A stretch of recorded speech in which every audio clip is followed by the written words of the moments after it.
Playing the long game, we'll scratch the surface of the vinyl revival to find out why people still love their LPs at 33. And on the flip side, it's ditch the downloads, how streaming is transforming the music industry. I'm Martin Stanford. This is Inside.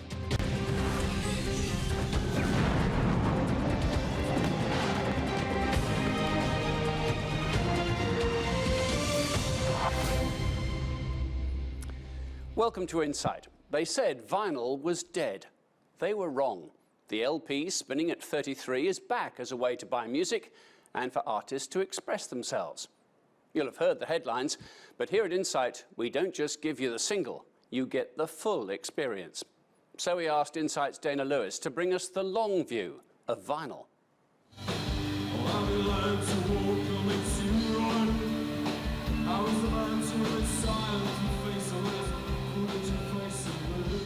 London's Camden Underworld Club, rocking on a Saturday night to the indie band Rome. If you're a big fan, connecting beyond tonight's gig means a vinyl disc. Not downloading music, but like Liam paying £15, about $18 for a record. I do like owning the physical item, and I like to have it in that format. It's a question of feeling. You know, you feel that there is a needle scratching the music out for you. And having their music scratched out by a needle, as he said, appeals to a surprising number of artists. Bands like Rome and major acts now offer their music the old-fashioned way, on vinyl. Discs that require a turntable, aka a record player, to hear them. Vinyl now has become quite important. There's lots of people who stop buying CDs, obviously, and who basically listen to music on their iPod, but still buy the records. I mean, some people buy the records without even owning a record player. Vinyl records were declared dying or dead a number of years ago. Compact discs, music downloads, and more recently, music streaming services send vinyl albums to charity shops and garbage landfills. But now vinyl is back, and in a big way. New statistics published by the British music industry. Vinyl album sales up 53% in 2016. And for the first time, vinyl albums outsold online album downloads. Downloads will probably disappear one day, and vinyl and even CD will outlast them, which is something I thought I would never say. Major music outlets and even supermarkets have joined small independent shops, displaying a growing number of vinyl albums and new turntables on their shelves because they sell. David Bowie, who died last year, topped the 2016 vinyl charts with 5 albums in the top 30.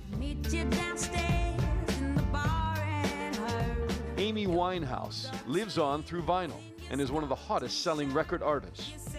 Amy Winehouse Back to Black is, an example of one of our Rough Trade essentials is consistently selling. I think actually in the national vinyl charts it's been in the top 10 sellers last year, and I think this shows people wanting to buy those albums that they really love, from the past or recent past in this case.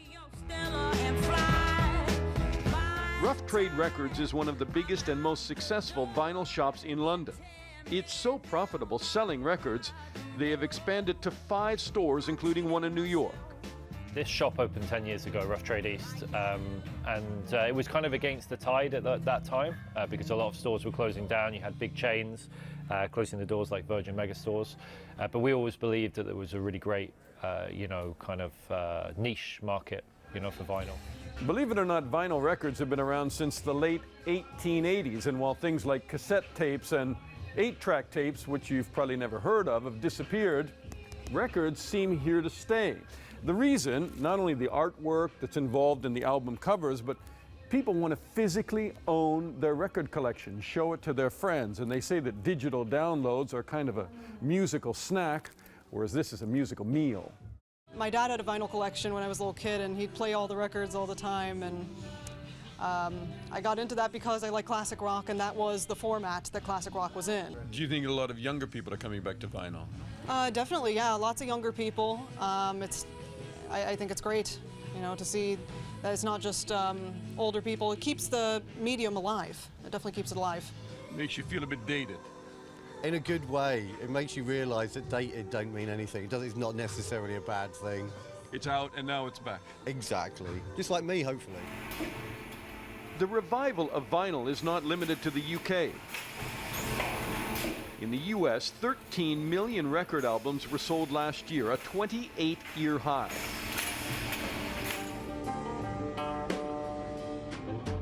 United Records pressing plant in Nashville is now moving to a new facility, expanding its operations to feed the record appetite. Seen in this music video, United has been around since 1949, currently producing up to 40,000 records a day.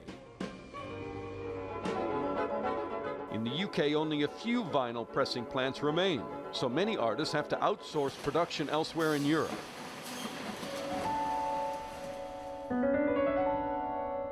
One of the things I love about vinyl is that it slows you down.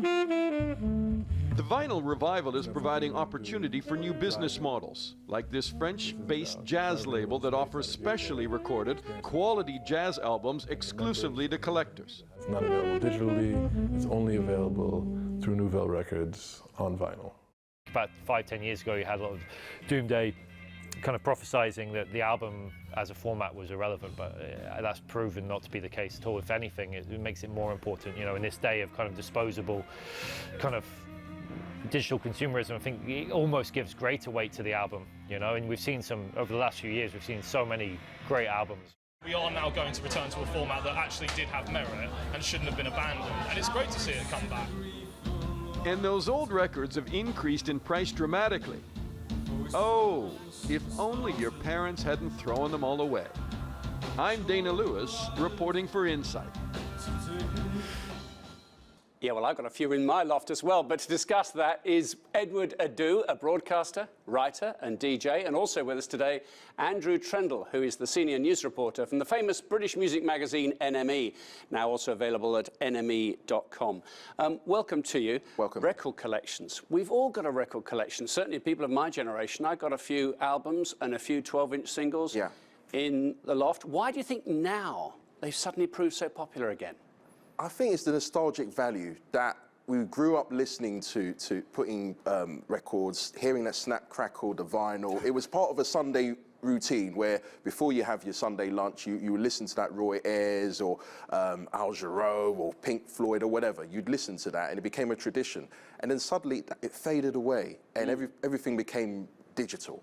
And suddenly it was trying to rekindle that sort of nostalgic thing of hearing music the way it was back in the day. So personally, I think it's a nostalgic thing, and also being able to pick up a 12 from your local supermarket, which you weren't able to do. When you went record shopping, I'm not sure if you agree with me on this, but you'd go to a specialist record store. Well, that was quite an event in your week, wasn't it? It's You'd go around and browse and have a look, see what they've got. It was a bit snobby as well, because you'd end up being friends with the guy behind the counter, and if they really liked you, they would say, "Oh, Ed, I've got this track, I'll put it behind the counter." If they didn't know you, then it was that kind of snobbery, which I didn't like. Sort of a bit of a cult to it all. It was. What do you think triggered the revival? I mean, the numbers went right down to about 2005, 2006. You know, almost no vinyl was being manufactured and therefore bought.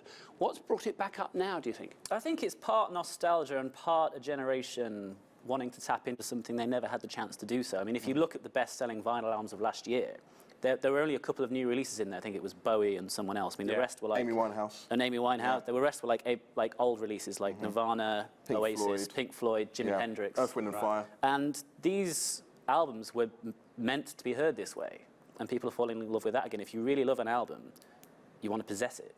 You want to open it and have that gatefold really bloom in front of you, so it can be a work of art in terms of audio and visually. It's just the physical aspect of holding, the inlay, the producers, who made it, the duration, everything, the artwork. That's what made people, I would say, obsessed with buying albums or buying singles. But then suddenly with digital formats, you're sent a picture and you've sent this kind of WAV or MP3, and it doesn't really replace or kind of replicate what vinyl. But you've also got maybe just the one track or shuffle and things like that. So you don't get that linear playback, do you? That the artist wanted you to listen to those 6 songs, and digitally, 7 lots of songs hits. in that order from the album. And I think there's a generation of fans who have just grown weary of the fact that there is just a wave of noise out there that you can't, certain things don't really carry through when it's shuffle this, shuffle. You get bombarded with so much.